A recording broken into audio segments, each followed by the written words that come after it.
Welcome back, fight fans. It is fight night in Tallia again tonight, and we have family versus family, sacred order versus sacred order. It is family by day, fighters by night, and I am looking forward to this tilt.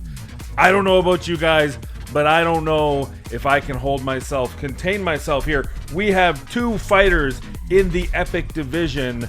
Not a title fight, but nonetheless fighting for the right to claim the family throne. And I gotta tell you, probably the favorite, the 2-1 favorite, the large favorite is Fenax. Fenax is a monster. He is a darling of the epic division and of Sacred Order. He is that champion that everyone aspires to have and want, because frankly, not everyone can have, but his challenger is his wife. That is right, Tallia is stepping up to the plate. And let me tell you, she is an underdog, but she is not without possibilities. She has a beautiful kit that will allow her to sneak in wins when she needs to, including a 3-hit A1, which might just do enough on the clan boss to bring her equal footing with the kind of the favorite here, Fenax. And I'm looking forward tonight. So without further ado, let's take a look at the tail of the tape. Tonight's Tale of the Tape brought to you by 10-Time Ode to Despair. Just bought a bunch of sacreds for the 2-time sacred event. End up with 4 epics and 2 duplicate legendaries of subpar quality. Do not worry, at least you can smell bad too. 10-Time Ode to Despair. As we look at the Tale of the Tape, we have a HP advantage going to Fenax. Attack, defense, speed, all going to Tallia, and then of course crit rate, crit damage the same, and Tallia also gets a slight edge on the resistance and accuracy. And a little note here, Fenax, in all of his bravado, actually gave her the ring he gave on their engagement night, so she's actually wearing a better ring than him. Wow, talk about, I don't know if that's bravado or husbandry or a little bit of both, but well played, Fenax, well played. And a reminder of tonight's scoring system. The rules are simple. 1 point for best time in each dungeon, 1 point for best damage, -1 to fail to complete the dungeon, and +1 if your opponent fails the dungeon and you pass. Clan boss, 1 point for damage, 1 point for team damage. And in the case of a tie, a rule change, brand new to the circuit. Fastest time in 12-6 campaign brutal run wins the tiebreaker, and that change 12-6 because that way any affinity has a hope. And yeah, it's just a neat little addition to change the rules up to give things a little bit more fair rather than using the clan boss again. It just doesn't seem like it was really fair to double down on the clan boss, so instead we do, in case of the tie, goes to the fastest campaign run. And without further ado, we are now ready to go. Let's get this party started.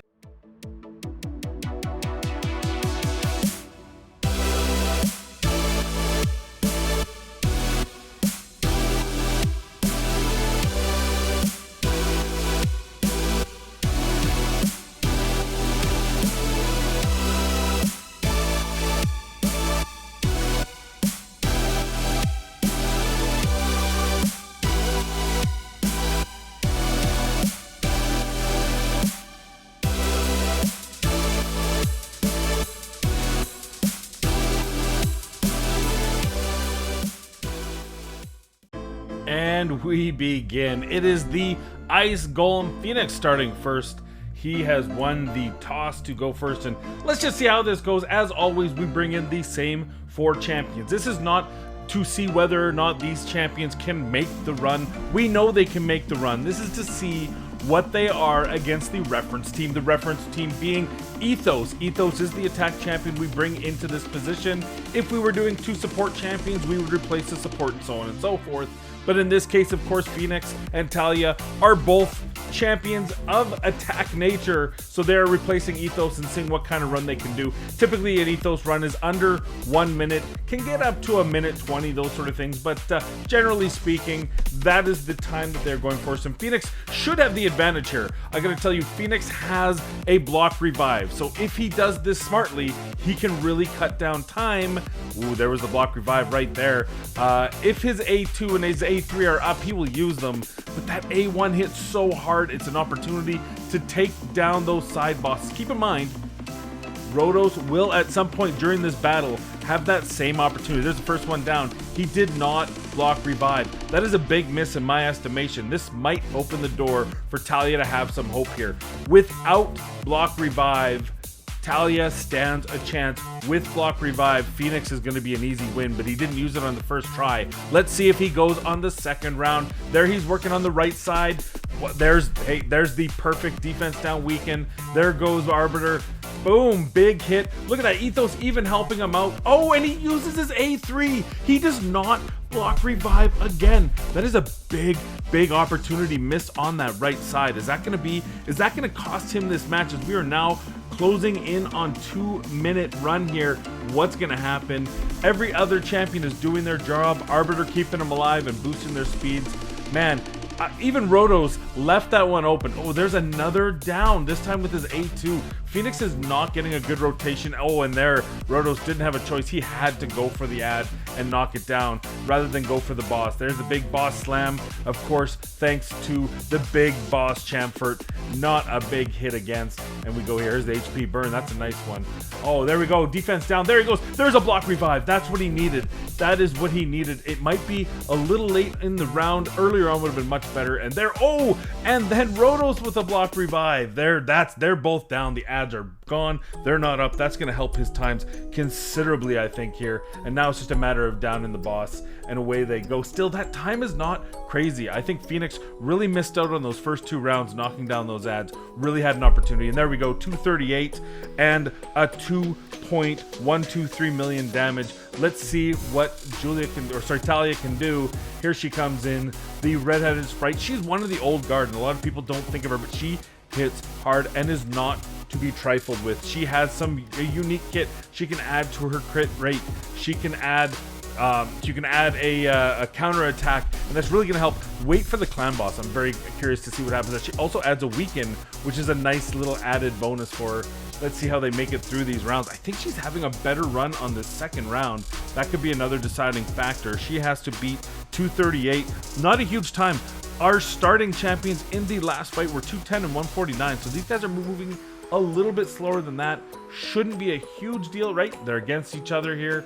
That's a slow attack animation too. Keep that in mind. Ooh, the stun. That's gonna cost her a bit on the damage. She doesn't get to have any fun on these last champions. Although maybe for the best, because she's not got a whole lot of health. Boom, those big shields. Venus with the shield set, making sure these champions survive. Attack down. Lord Chamfort doing his job, adding that. There we go. She's in safety zone now, and see what happens here. Big hit. Oh, she knocks it down too. Now, the difference here is if Tallia can do it right, she can actually get Rotos to take down those ads. For her, she can't do it herself and block the revive. Only Rotos has that ability in this run, and I think he's probably unlocked it by now. So at this point, if he uses his ability on there, that ability right there, which obviously on the boss is irrelevant, but on those ads, if he uses that ability, she could sneak ahead of Fenax in this match, and that would be a huge coup, because this is expected to be one of the places where Fenax should handily win both time and damage. So let's see what happens here. Boom. She takes it down. Same problems. We are almost reaching 2 minutes here, and she's only halfway, and now she's frozen. Oh, that's going to really hurt the damage. She was stunned. She was frozen. Even if she gets that quicker time, man, oh man, that's a big miss once again for the underdog in Tallia. If she wants to beat her husband, she's got to have a better moment there. Now, she did not take a shot. That's going to be... Oh, but then on the counter attack. Oh, what a sneaky one. She's now got to block, heal. Nothing is going right for her in this run. Let's see what happens. Hopefully, for her sake, she can mount some kind of thing. There's a lot of boss. Oh, the poisons take off quite a bit. She's down. That probably guarantees she is not going to get the damage here. But is she going to go down 0-2? It's going to be close here. There's not a lot. Rotos can be... Oh, what a huge hit. 228. What's gonna happen? She comes in and she kills it. She goes right for the boss. She beat the time to split the ice golem. What a great move by her, ignoring the ads, going with that finishing move on the boss. Wow. As we go into the spider, it is tied 1-1. Let's see what Fenax can do versus the spider. Neutral affinity here. Now keep in mind, affinity does play. We went with whatever was on the day. That was the rules of the engagement. Clan boss folks, is a Magic Affinity boss. That's going to go against Fenax, so he needs to put points on first, or he might be in danger when it comes to that clan boss. Normally, I would give the damage to Fenax. He's got the better damage, but man, that affinity wreaks havoc. And same with here. He's got the better damage, but it's neutral affinity, whereas Tallia, being magic affinity, gets the strong affinity, and that might be the difference maker here as we go through this, tied 1-1 into the spider. Of course, this is where Venus really shows her best. She comes in with the shield set, she comes in with the HP burn, the defense down weaken, really a top tier champion that helps. Oh, Cold Heart's down, not a big deal. We bring in Arbiter for this very occasion, and at this point, you know, the HP burns are doing, the team is helping Fenax get through this. What a beautiful run. 101, 1.35 million, not a huge amount of damage for him, but 101, that's a great time. 1.368, 309, and a 101. Let's see if Tallia can come in and beat that with her positive affinity. Keep in mind, she's got a slower attack animation, and that might just be the difference in these sort of closely contested battles. These two champions are a lot more evenly distributed than you would think, and we put equal gear on them. The last time we couldn't because they had different. One needed accuracy, the other didn't. In this case, they both need a measure of accuracy for their abilities, and they both want to be attack champions. So they've got identical gear on. They've actually got Foley's gear on them. It's Savage and Cruel gear, so they should be able to maximize their damage to the limit. Will that ring, will the wedding ring, will the engagement ring be the difference maker? Boy, oh boy, would that be an interesting coffee table talk in the afternoons when the two of them are sitting at home with their kids, if they have kids, and talking about how daddy lost to mommy because he let her wear the engagement ring. We'll see if that makes a difference here, but look at the time. Look, see, that is absolutely crazy to me. Here it is. It's actually going against, because she's strong affinity, she's not taking on that damage. Because she's not taking on that damage, it's actually slowing down the run. We have a faster run with Fenax here, even though he was the weak affinity, because he was actually the one, he took the damage and took the dirt nap. Whereas in this particular case, it's not. It's Tallia who's alive, and it was actually Arbiter taking some of the damage. She might not make it out of this. Something has to happen. There's the takedown. Huge takedown. The Royal Guard says, not today. We are not losing today, but still 1.23, 2.5 million damage. So another split. That is an area where I think Tallia expected to do better, at least maybe make up for the Ice Golem. So a little bit of shock in the first two rounds. Ice Golem, Spider split. We're still tied going into the Dragon, and here we are with the Dragon run. Now again, I expect Fenax to lose this one. He is weak affinity. He's not going to do a ton of damage, but he's got the Fire Knight next. So the thought is probably 2-0 here, 2-0 there. It's tied going into the clan boss. And wow, more damage versus more interesting toolkit. Man, will that weaken be the difference with that 3-hit Giant Slayer? Or will Fenax's overpowering raw damage do it? We, of course, did when he's already asleep. Not. Horden says, I'm the $50 champion today, baby, and absolutely lays into him. But that's okay. He's probably going to lose the damage one, but the speed doesn't necessarily have to be lost. There's your Royal Guards. That's why they come in here. They do the big damage. They take the big boy down. They're even Draco hitting good. Poison's happening. A little bit of everything. Easily tanks the first round of damage from the Dragon. And boom. And there it is, the takedown. 109, 183, 385. Not a very good showing for Fenax, but we kind of expected this. We knew that this is not where he was going to do good. He's weak affinity. He's an attack-based champion. He's basically fodder for the team. I expect Tallia to do much better on this, and you can see already she's doing key damage there and a quick first round going into the second round. And here we go, the second round, and boom, again, looks familiar. I suspect when we get to the Draco, we're going to see some crazy damage. There she is. Nearly takes him out. Oh, that surplus damage. Boom. Down goes to... Oh, that's a big piece of the puzzle. We saw Venus use her AoE debuff against champions in the second round. That might be trouble, because now they're not doing any damage here. We need that defense down weaken. Oh, there's a decreased defense. Picked up by the Royal Guard, and there's Venus in with the defense down weaken. And we're good now for that big Royal Guard slam. Triple hit A1. There's the Draco A1 also hits crazy. There's a ton of poisons. Oh, I actually thought that might take the Dragon down. It did not. And the time's pretty close here. Oh, there it is. Royal Guard says, nope. Sorry, sir. 1 minute and 578, 161 damage. Tallia takes the dragon. That means we're going into the Fire Knight.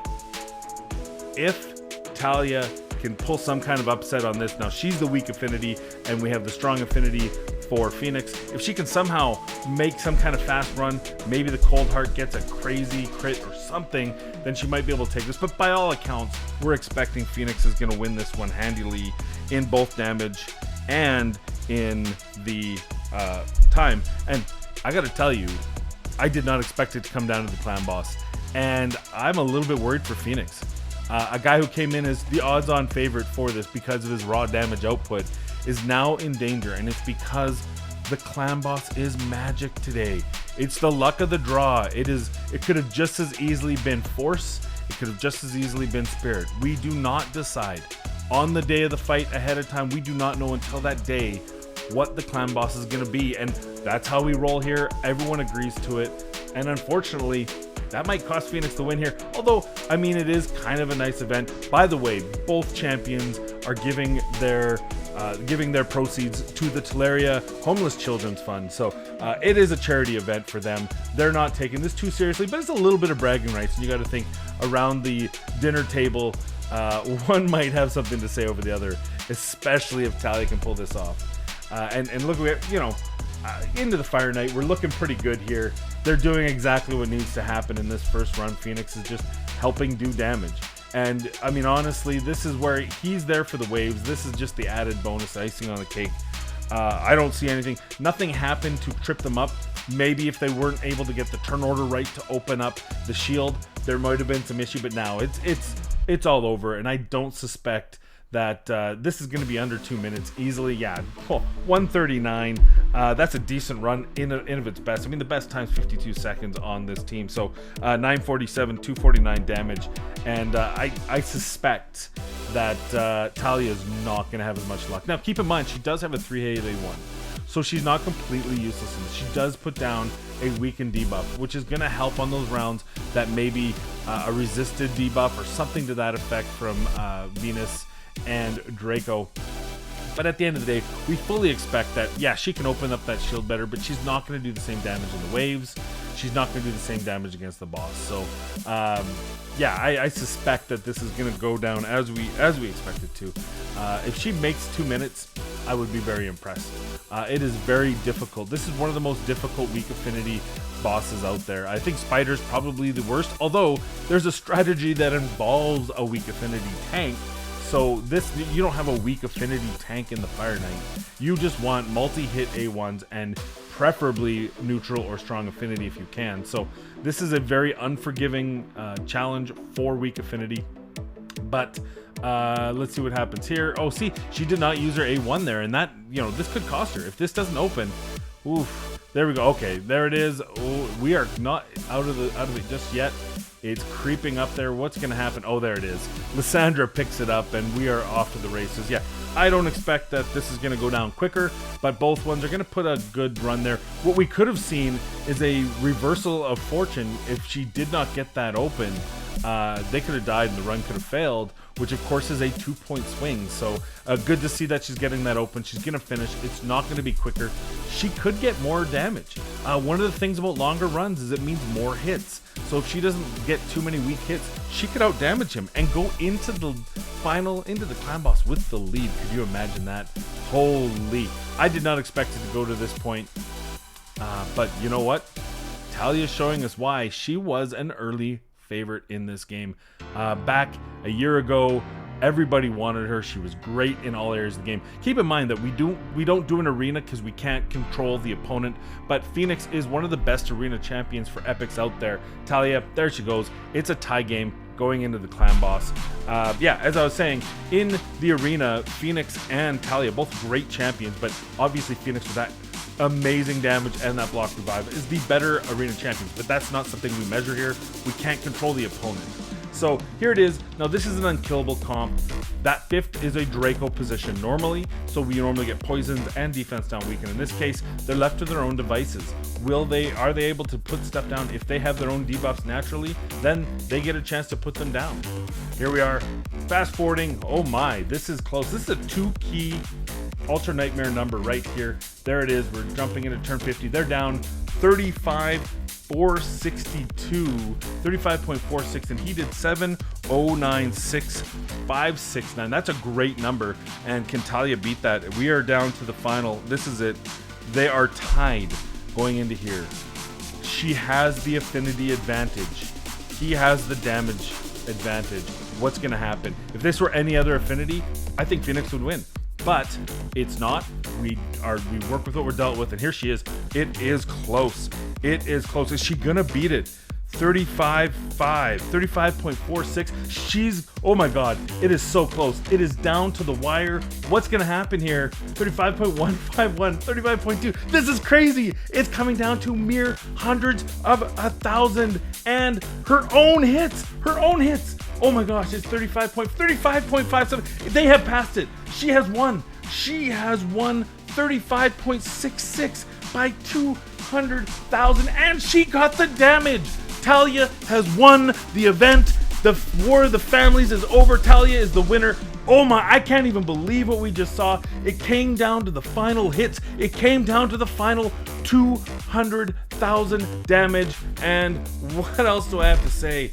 Thank you for an exciting and glorious night. Tallia comes out victorious in what is got to be a little bit of a shock.